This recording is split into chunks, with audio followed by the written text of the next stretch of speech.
Educação, cultura, ciência. Os fazeres. Estamos aqui no Centro Juvenil de Ciência e Cultura de Feira de Santana, em mais um Vida de Professor. Eu vou deixar que minha convidada se apresente para vocês. Olá, eu sou Jaqueline e atualmente eu estou vice-diretora do Centro Juvenil de Ciência e Cultura daqui de Feira de Santana. Mas eu já estou na rede de educação do estado da Bahia há 17 anos. Eu comecei a trabalhar como professora na rede em Conceição do Coité. Trabalhei numa escola da zona rural, né, da região lá de um distrito de Coité. Eu sou formada em História, então, a priori, eu comecei no estado como professora de História e Filosofia. Depois, quando eu vim para a feira, eu trabalhei tanto com o ensino fundamental 2 quanto com o ensino médio. Lá em Coité eu trabalhei com EJA também. E aqui, além de filosofia e história, eu passei a dar aulas de sociologia, eventualmente de linguagens artísticas. Isso porque eu já tenho em mim, né, essa ideia de que a gente dialoga com diversos campos, além da necessidade mesmo de organização da carga horária.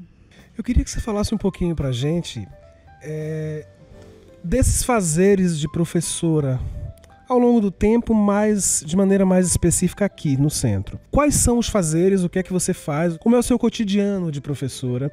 E nesse cotidiano, quais são as coisas do cotidiano, as coisinhas, as coisas grandes desse cotidiano que mais caracterizam Jaqueline? Eu conheci, né, a ideia do Centro Juvenil através de Matheus, que é o outro vice-diretor, e quando eu entendi a ideia da infinidade de possibilidades que a gente tinha para pensar, experimentar e criar uma educação de qualidade, foi amor à primeira vista. Então, aqui no Centro Juvenil, apesar de eu estar na direção, né, na vice-direção, quando nós fizemos a seleção, era para ser 20 horas em sala de aula e 20 horas na gestão. Então, eu vim para cá, primeiro, como professora de uma oficina chamada Enigmas. Então, a oficina, em essência, trabalhava com o princípio de ensinar, né, ou despertar nos jovens, principalmente no público do ensino médio, a curiosidade, o pensamento lógico-dedutivo e, por sua vez, a questão do método científico propriamente dito. Isso porque eu sempre amei quebra-cabeças, né? Eu sou uma curiosa dos enigmas, uma leitora do Sir Arthur Conan Doyle, né? o Sherlock Holmes, e os personagens da Agatha Christie, né? Os detetives, essa vida de detetive, de investigação, de observação. O amor pela literatura sempre estiveram no meu cotidiano, né? Do meu fazer de vida. E aqui eu tive a oportunidade de trazer esse amor para a sala de aula. Não é que eu não fizesse antes, né? Eu já tinha tido outras experiências no sentido de trabalhar a relação entre a história e a literatura em outras escolas. Então, eu sempre trabalhei com música, eu sempre trabalhei com textos literários para estabelecer esse processo de relação da história com a cultura de agora e de outros períodos. Eu sempre gostei muito de filmes e séries, então eu sempre levei isso para a sala de aula. E já há algum tempo, mesmo antes de vir para cá, eu venho construindo processos de elaboração, de permitir que os estudantes tragam as suas linguagens, as suas formas de perceber o mundo para o ambiente da sala de aula, para os ambientes, né, para as estruturas de avaliação. Então, quando eu vim para o Centro Juvenil, eu consegui sistematizar isso fora da estrutura da grade curricular, né, de ficar fazendo recortes pontuais na metodologia de aula. Então, aqui eu consegui construir uma oficina que trabalhava nessa perspectiva do uso dos enigmas, do exercício lógico-dedutivo, da observação, para pensar estruturas para o ensino de metodologia da iniciação científica, né, da parte da construção da ciência. É interessante, tem vários pontos em comum. Eu também sou professor de história originalmente e também sempre trabalhei com música, embora música seja também uma área minha de atuação, também trabalho com música, sou cantor, mas o interesse pelas atividades criativas, né? Pela fuga proposital de um modelo tradicionalista de educação. E os centros juvenis, eles têm essa característica, né? Eles têm uma característica justamente de trazer esses elementos que são elementos da cultura, da ciência da cultura, mas na vida cotidiana das pessoas como um mote. Queria que você falasse um pouquinho sobre projetos e produtos que vocês têm aqui e a sua atuação na produção, na confecção deles, junto com os estudantes. Quando eu passei a ficar com as 40 horas de vice-direção, e pelo fato daqui não ter o coordenador pedagógico, acaba que eu e o Matheus, a gente passou a dialogar com o processo de execução dos projetos maiores, né? De coordenar os processos de projetos maiores. E aí, com o final da pandemia, a gente já tinha pensado, né? Os professores idealizaram uma revista para aqui, uma revista no formato virtual e no formato digital. E aí, então, o que aconteceu? A gente organizou textos já nesse período de final de pandemia, início de 2021, e eu e o Matheus trabalhamos no processo de edição e diagramação do primeiro número da revista Experimente, que ela trouxe tanto textos de professores daqui da escola, de atividades que eles construíram com os estudantes, principalmente, né, na modalidade online, como produção de alunos, como músicas construídas, né, para os projetos estruturantes. Então, a gente estava ali engatinhando nesse processo. Entre 2001 e 2022, nós decidimos ampliar esse processo, porque essa revista ela foi contemplada com o edital Jorge Conceição. Então, nós só conseguimos oficializar a publicação dela efetivamente, né, fazer todos os ajustes para a publicação em 2022. Então, a partir de 2022, a gente viu que era uma boa oportunidade de trabalhar o papel autoral do estudante, né? Essa questão do estudante como autor, não só do seu percurso dentro da educação, mas do estudante que é autor da sua escrita, que é autor de desenhos, né? Das artes visuais. E a gente decidiu caminhar nesse trajeto, percorrer esse caminho de pensar o segundo volume da revista para uma questão que é a participação de estudantes no projeto editorial. Então, a gente conseguiu trazer um aluno que ajudou a gente a escolher os textos, que conferiu, né, o projeto de diagramação, né, que deu ok. Não, está contemplando aquilo que os alunos querem. Foi a primeira vez que a gente abriu um edital para outras escolas da rede estadual. Então, nós recebemos trabalhos de diversos locais, né, de outras escolas do estado. E a gente concorreu novamente para o edital Macota Valdina.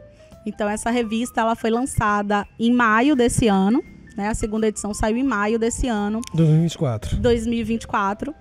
E a gente tem um princípio, na realidade, que é voltado para a discussão a priori étnico-racial. Até porque o meu mestrado é dentro dessa área, o mestrado de Matheus é dentro da área de ensino de ciências. Então, aqui a gente tem projetos muito fortes nessa área. Acaba que o primeiro volume saiu com o tema do afrofuturismo e o segundo volume saiu com uma discussão sobre a questão da saúde da população negra. A gente já abriu o edital para os próximos volumes e agora a gente está ampliando este processo, identificando estudantes, não só daqui do Centro Juvenil, mas de outras escolas, que vão agregar agora não só o corpo editorial, mas também a parte de escrita, de revisão dos materiais e de organização, principalmente da parte gráfica. Tem algumas coisas que você aponta. Primeiro, a validade pedagógica em conteste, né? De você produzir a partir dessa relação entre professores e estudantes e de trazer o estudante para o lugar da produção. A ideia mesmo tanto de uma aprendizagem criativa quanto de uma metodologia de aprendizagem significativa. Sim. Que eu acho que é isso que é bem interessante. Existe um trabalho, além desse trabalho todo com design gráfico, que eu acho que é uma coisa que você que está muito na sua vida de professora, vocês têm um trabalho com jogos aqui também, né? Queria que se você pudesse falar um pouquinho sobre esse trabalho. Sim. A gente tem o projeto aqui, que é o Sua Vez, onde a gente abre a escola, é uma atividade aberta ao público externo, inclusive, onde a gente estabelece tarde de jogos, e aí os nossos estudantes, eles aprendem através de jogos.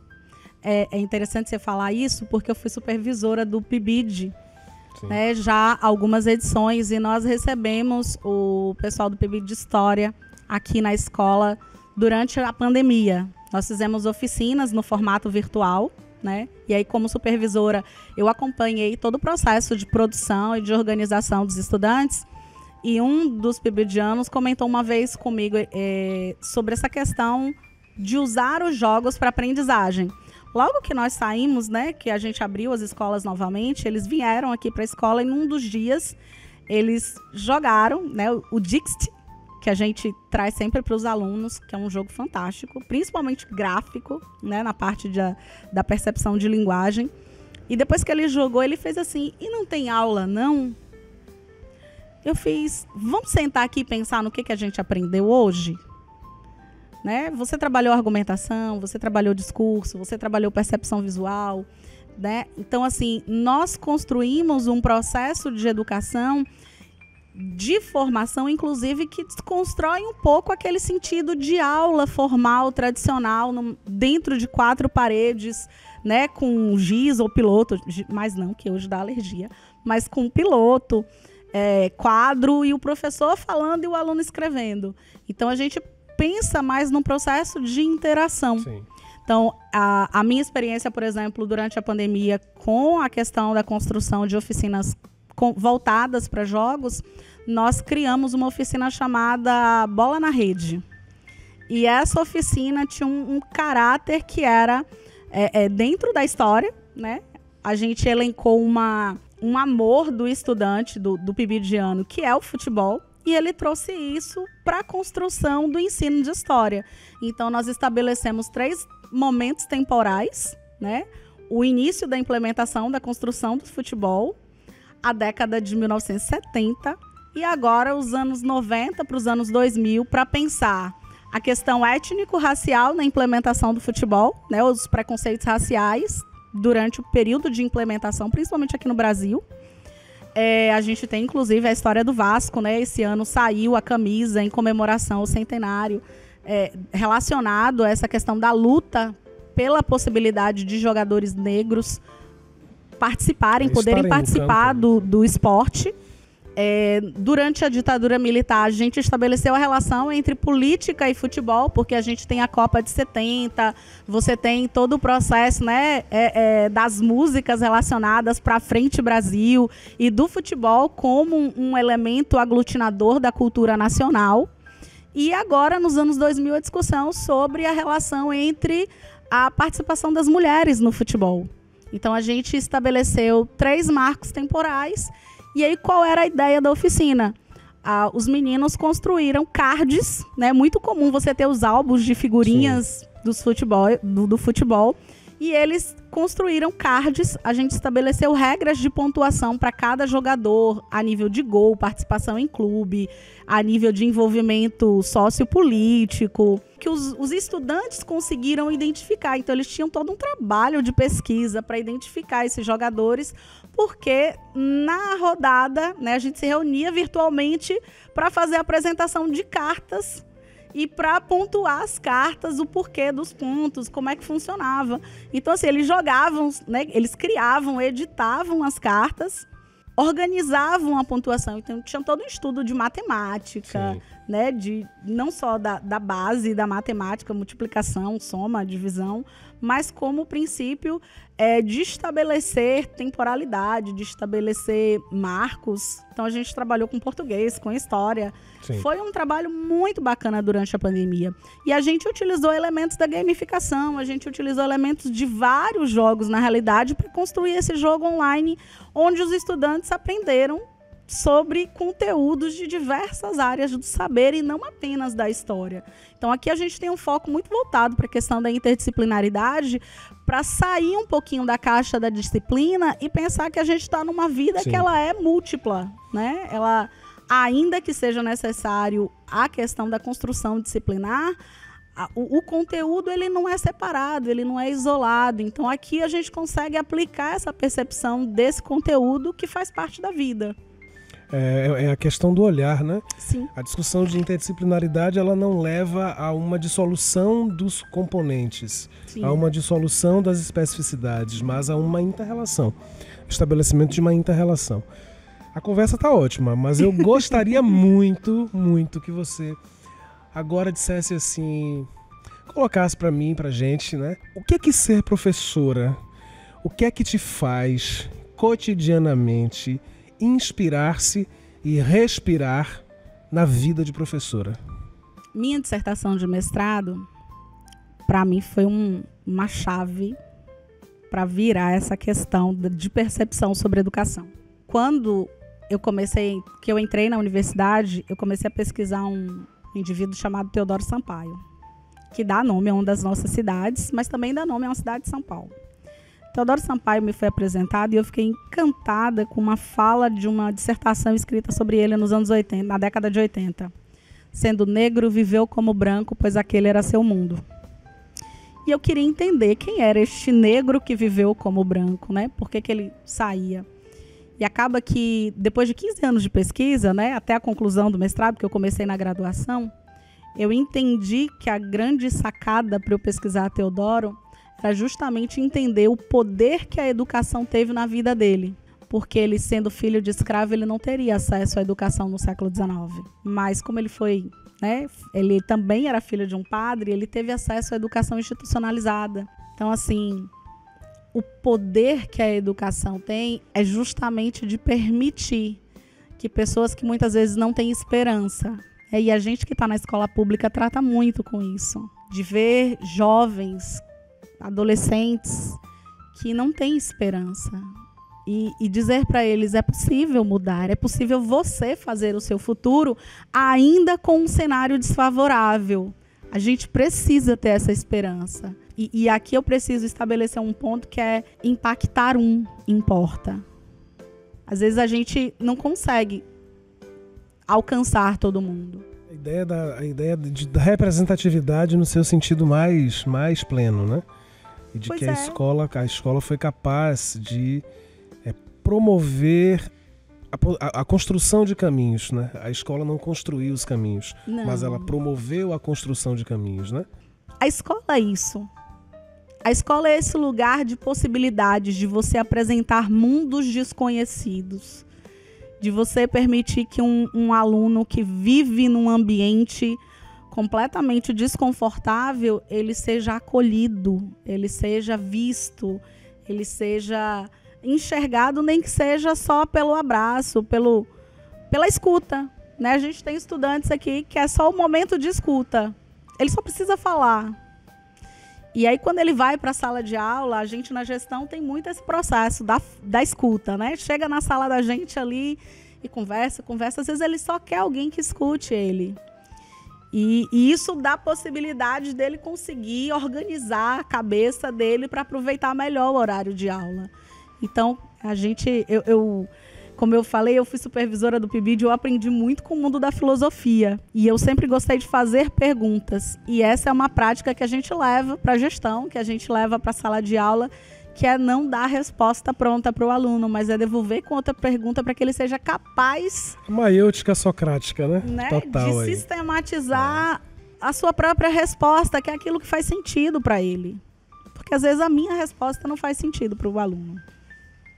Talvez a sua resposta e o que você pensa sobre ela não faça sentido para o aluno, mas esse bate-papo com a gente aqui, para nós, está fazendo muito sentido. Eu queria te agradecer a abertura das portas desse espaço lindo. Eu já fui a vários centros, acho uma iniciativa interessantíssima. Aliás, viajar pelas escolas do interior da Bahia, do estado da Bahia como um todo, é sempre muito prazeroso para a gente. E queria te agradecer por essa fala e por essa exposição tão bonita e tão verdadeira sobre a vida de uma professora. Queria te agradecer e dizer que é isso, gente. Vida de professora, e é importante colocar o professora porque as mulheres são maioria na educação desse país há muito tempo. E aí é uma honra, eu sendo homem, poder entrevistar, bater um papo, na verdade, com uma professora e mostrar essa vida de professora para vocês. É isso. Até a próxima. Nós que agradecemos.